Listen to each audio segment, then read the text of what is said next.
Welcome back to the Chelsea Game Room. My name is Adam, and today I'd like to talk to you about the top 10 games that we've played so far here in 2023. I'm going to go through these in the order from least played to the most played. So we're going to start off with Legendary, a Marvel deck building game. This game is a great little deck builder, and I say little, it's got 20 some odd expansions. It's been going strong for at least 10 years. I love this game. I love the theme. I'm a big Marvel fan. But the thing that I enjoy about this game the most is, one, you can play solo, you can play it with multiple people, but it is completely customizable with the different heroes that you can use, the different masterminds, the different schemes that you're trying to prevent each and every game. So every time you play, it's going to be a different experience. Sometimes you're going to have these bombastic teams that come out and play and you just can't help but win. And sometimes this game's going to be devastatingly difficult, and that's okay. It's just the way a random game goes. I mean, you can randomize from hundreds of different characters and tens of different masterminds. I absolutely adore this game. Next on the list is Betrayal at Baldur's Gate.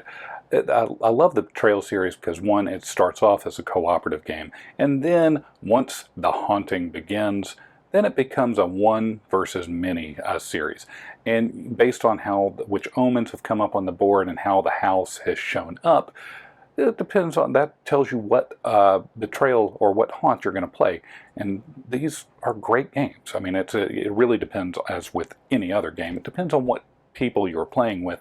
But I love how this game just, again, changes from time to time. And then I'm a big fan of how you can build out boards as you play, so every time you play it's different. Now, this particular one, Betrayal at Baldur's Gate, I like the theme better than the Eldritch Horror series of Betrayal at House on the Hill. Baldur's Gate kind of brings you back into the Sword Coast of Dungeons and Dragons, and we play a lot of D&D around here as well, so the theme just kind of strikes me a little bit better. Next on the list is Marvel Crisis Protocol. Now, this is a tactics-based game where you have different miniatures of various Marvel heroes and villains, and you build them together as a team that then you are skirmishing against other players. Now, me and my daughter, we have really gotten into this game. It's not as complicated as, say, Warhammer or some of the other tactics games, but we love the theme, Marvel. But we love the fact that you can get in and you can paint the different miniatures in as fine detail as you want. It's been a good bonding experience between me and my daughter. And it's quite the table hog, too. I mean, you have these sprawling 3x3 foot battlegrounds that you're working back and forth to either, one, destroy the other team, or to actually capture or secure the different objectives to get the most amount of victory points at the end.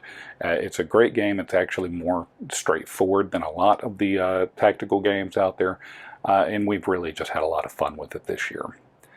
Next on the list, we have Everdell. Everdell is just an adorable game. It's just oozing with theme. You've got these little critters, and you've got this gigantic cardboard tree. The artwork is amazing. And now what you're doing from round to round is you're picking up cards, you're taking these different actions as you move from season to season to season to build up your town. At the end of the day, it's whoever has the biggest town, the most robust town, wins. Up next is Railroad Ink Challenge.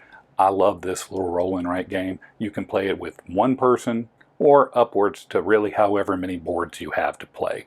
A roll and write game is you roll the dice, whatever dice face come up, you take that and you write it down on your boards. And typically it's whoever can make the best use of the spatial aspect of the boards and the dice faces that you get to generate the most amount of points. It's a quick game. You can play it in 5 to 10 minutes. You can play it as long as you want. But it's just a really quick game that you can, if you just want to scratch that itch, you can just sit down, pull out the board, roll some dice, and off you go. Next, we have Mechs vs. Minions.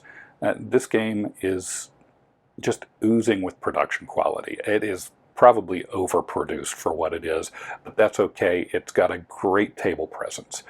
So this game came from Riot Games, the developers of the online game League of Legends. A group of the software developers wanted to create a board game, and they managed to convince their powers that be to let them do this.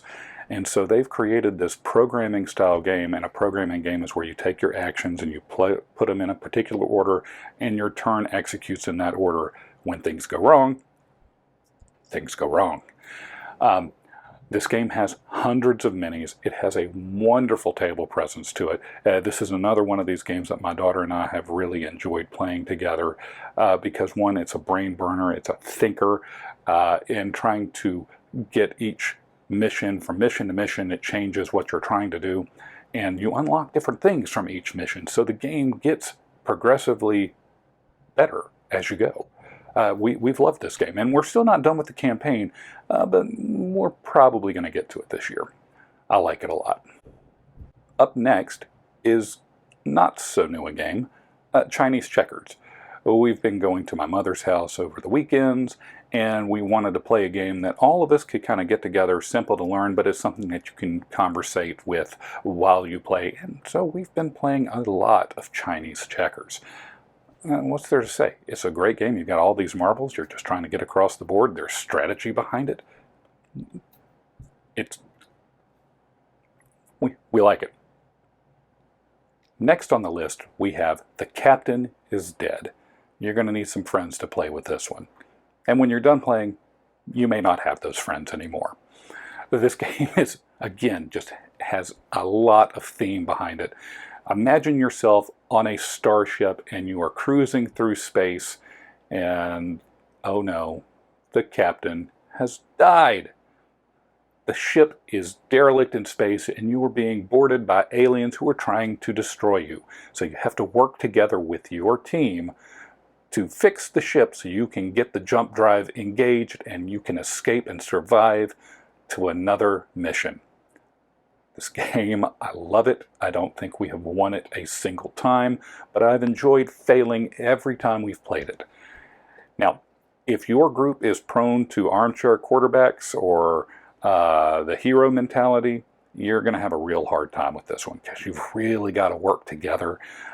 There's a lot of shouting. There's a lot of panicking when things go wrong, and they go wrong every turn. It's been a lot of fun. And now, with the arguing, it's okay as long as you can work together on it. It's well worth a shot at this one. Next to last on our list, we have Dungeons & Dragons: The Yawning Portal. In this game, you are going to be feeding adventurers as they come into the tavern, the Yawning Portal. They're looking for specific meals at specific times, and if you treat them well, these adventurers are going to pay you handsomely. You're trying to get the most gems to beat out the other bartenders, and at the end of the night, whoever has the most gems is the winner. Again, there's a lot of theme in this game. I like the mechanics, I like the pieces, the food is just, it's a great touch. And the way that this game handles multiple players is the tavern itself gets larger or smaller with the number of players, and you can play solo up to 5 players. And this one is definitely worth checking out. Finally on our list, the game that we have played the most in 2023 is Dice Throne Adventures. Dice Throne Adventures is the culmination of several editions of Dice Throne so far.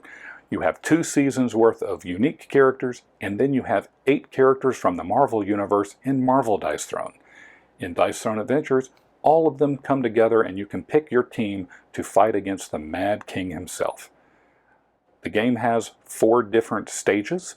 Each stage consists of a dungeon crawl, and then you go into a battle against one of the Fallen.